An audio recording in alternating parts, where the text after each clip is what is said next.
एक बार की बात है, चीन के एक छोटे से गांव में मिसेस जाओ नाम की एक बूढ़ी औरत रहती थी। वो गरीब थी पर फिर भी बहुत दयालु थी। अपनी जिंदगी को लेकर उसे कोई शिकायत नहीं थी। हाँ, आज बहुत ज्यादा गर्मी है और इन फलों को देखकर लग रहा है कि जब तक मेरे पति आएंगे तब तक ये गल जाएंगे। मिस्टर जाओ दूर एक शहर में काम करते थे और जल्दी अपनी पत्नी से मिलने नहीं आ पाते थे। वो दोनों के गुजारे के लिए बहुत मेहनत करके पैसे कमाते थे। एक दिन एक दूत मिस्टर जाओ का खत लेकर आया। हेलो मिसेस जाओ, सब ठीक है ना? ये खत मिस्टर जाओ ने भेजा है। ओह, थैंक यू। वो अंदर गई और उसने खत खोला। ओह, वो जल्दी घर आ रहे हैं और ज्यादा मेहनत करने के लिए उनकी तनख्वाह 2 गुना हो गई है। बहुत अच्छी खबर है, खासकर ऐसे वक्त पर जब घर में राशन का एक दाना ना बचा हो। मिसेस जाओ मिस्टर जाओ के आने का इंतजार करने लगी। एक दिन उसने अपने पति के लिए घर में कुछ फल लाकर रखने का सोचा, पर बाहर जाकर उसने देखा कि फल तो खराब हो चुके हैं। ओह नहीं, ये फल खराब कैसे हुए? अब तो मेरे पास खाने के लिए कुछ नहीं बचा। मिसेस जाओ ने बचे कुचे फलों को खाकर गुजारा किया। जो फल खराब होने से बच गए थे, पर वो भी खत्म हो गए। बस कुछ दिन और तब तक वो आ जाएंगे।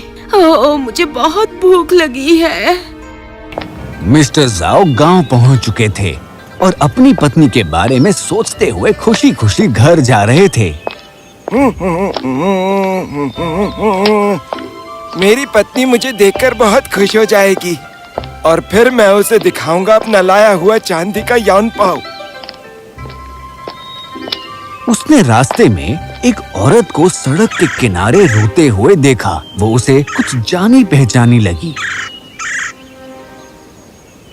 ओह, ये तो मिसेस ली है, पर यहाँ इस तरह क्यों बैठी हुई हैं? वो मिसेस ली के पास गया और उसे रोता देख घबरा गया।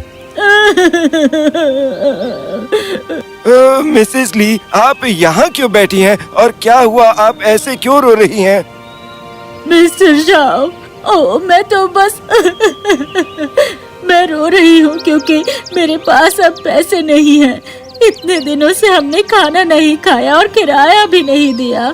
मकान मालिक मुझे और मेरी बेटी को घर से निकाल देगा। मिसेस ली के पति मिस्टर जाओ वाले शहर में ही काम करते थे, पर उन्हें उसकी कोई खबर नहीं थी। वैसे आपको पता है ना, आपके पति मेरे साथ काम करते हैं। हाँ? क्या उन्होंने मेरे लिए कोई खत भेजा है कि वो कब आ रहे हैं?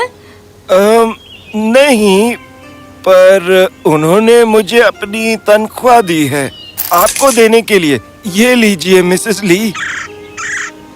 मिसेस ली ने उनकी तरफ देखा। उसे ऐसा लगा जैसे कोई चमत्कार हो। ये उन्होंने भेजा है? ओह शुक्रिया, बहुत बहुत शुक्रिया। उसकी आंखें खुशी से चमक उठी और मिसेस जाओ को भी बहुत खुशी हुई। वो उसे भागते देख मुस्कुराने लगे।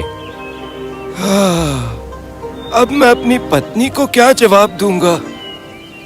वो जल्द ही घर पहुंच गए। जैसे ही वो अंदर गए, उनकी बीवी खुशी से चिल्लाने लगी और उनकी तरफ भागी। आप आ गए।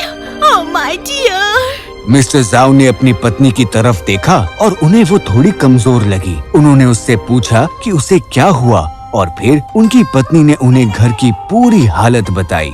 घर में कुछ नहीं बचा, खाने के लिए सिर्फ मुट्ठी भर चावल पड़े हैं। इस बार तो आपको अच्छी तनख्वाह मिली है ना? मिली तो थी, पर मैंने वो किसी को दे दी। क्या? किसे? मिस्टर जाओ ने वो सब बताया जो रास्ते में आते हुए उनके साथ हुआ। मुझे माफ कर दो प्लीज, पर मैं उसे रोते हुए रास्ते में नहीं छोड़ सकता था। कोई बात नहीं, मैं समझ सकती हूँ। आपको ये करना पड़ा। आज रात के लिए मैं फिलहाल खीर बना देती हूँ, बाकी के बारे में कल सोचेंगे। मिस्टर जाओ ने देखा कि उनकी पत्नी धीरे धीरे चुपचाप खीर खा रही है। वो उनसे बात करते हुए मुस्कुरा रही थी, पर उन्हें पता था कि वो दुखी है। रात को सोते हुए मिस्टर जाओ सोच रहे थे कि वो क्या कर सकते हैं। तभी उन्हें याद आया कि उन्होंने मिसेस यांग के खेत में शक्करकंदी बोई थी। पर ये तो चोरी हो जाएगी, मैं ऐसा नहीं कर सकता।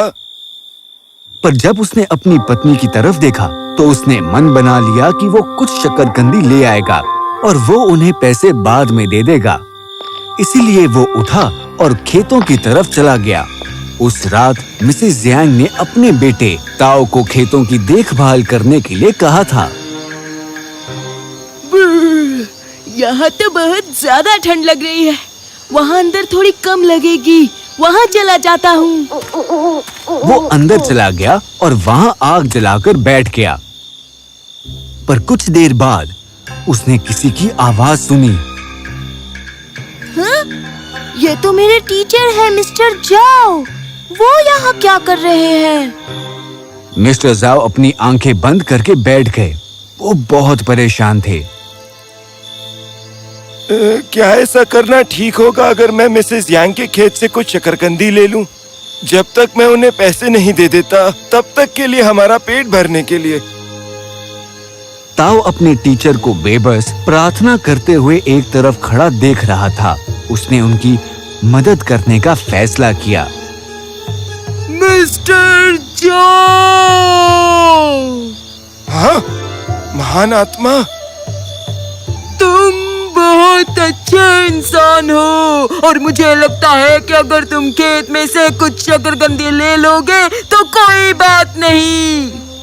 ओह, पर ये चोरी करना हुआ ना?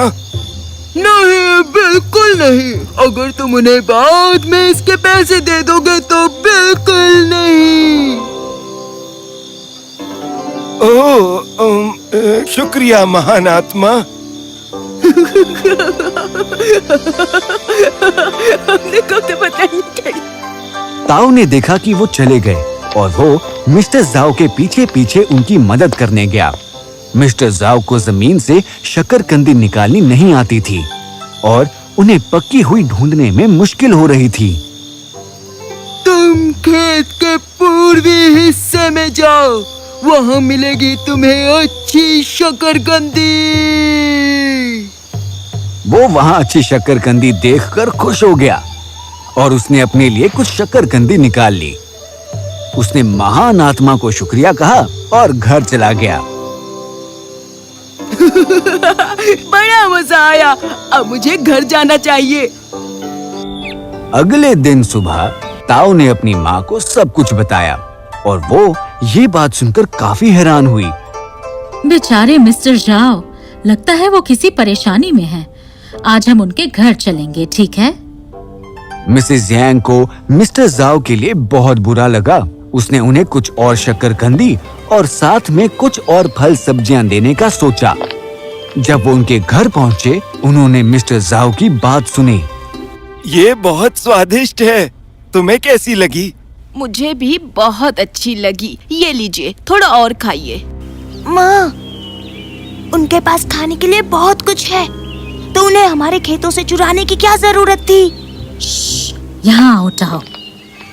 ताओ ने खिड़की से देखा और उन्हें पता चला कि टेबल पर कुछ नहीं था। वो दोनों सिर्फ दिखावा कर रहे थे कि उबली हुई शक्करकंदी कोई बहुत बड़ी चीज है। खुश रहने के लिए इंसान क्या क्या करता है। आओ ताओ। मिस्टर जाओ, मिसेस जाओ।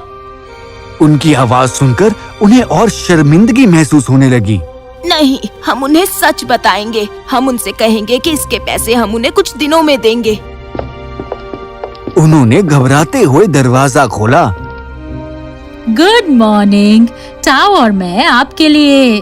उसकी बात पूरी भी नहीं हुई थी कि मिस्टर जाओ ने पिछली रात के बारे में पहले ही बताना शुरू कर दिया। मैं वादा करता हूँ कि मैंने जो लिया है मैं उसके पैसे दे दूंगा। मिस्टर जाओ, मुझे इसके बारे में पहले से ही पता था। उन्हें सारा किस्सा बताया कि किस तरह ताओ ने आवाज बदलकर उनकी मदद की और मिस्टर जाओ हैरान रह गए। आपको मुझे पैसे देने की कोई जरूरत नहीं। ये लीजिए, हम आपके लिए फल और सब्जियां लाए हैं। इन्हें हमारी तरफ से बस एक तोहफा समझिए। समझ नहीं आ रहा कि मैं कैसे शुक्रिया अदा करूं। तभी मिसेस ली भी अपनी बेटी के साथ वहाँ आ गई। मिस्टर जाओ ने जो किया था वो उसके लिए शुक्रिया अदा करने आई थी। आपकी वजह से आज हम अपने घर में सुरक्षित हैं। मेरे पति की तनख्वाह हमें देने के लिए शुक्रिया मिस्टर जाओ। मेरी तनख्वाह? उन्होंने पीछे मुड़कर देखा तो मिस्टर ली दरवाजे पर खड़े थे। उन्होंने अपनी पत्नी को मिस्टर जाओ के घर जाते हुए देखा था और उनकी बातें भी सुनी थी। तुम मेरी किस तनख्वाह की बात कर रही हो? वो तो यहाँ है मेरे पास। उसकी पत्नी सुनकर चौंक गई। वो भी अपने पति की तरह ही हैरान थी।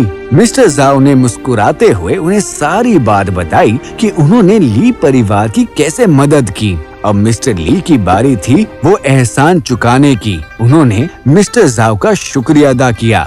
कोई बात नहीं, मुझे मदद करके खुशी मिली। पिछले दिन जो कुछ भी हुआ उसे याद करके मिस्टर जाओ मन ही मन खुश थे, क्योंकि उन्होंने जो भी अच्छा काम किया अंत में उसी अच्छाई ने उन्हें बचा लिया। इसीलिए चाहे कैसे भी हालात हों, हमेशा सबकी मदद करो। और कहते हैं ना, आप जैसा बीज बोते हैं फल भी वैसा ही मिलता है।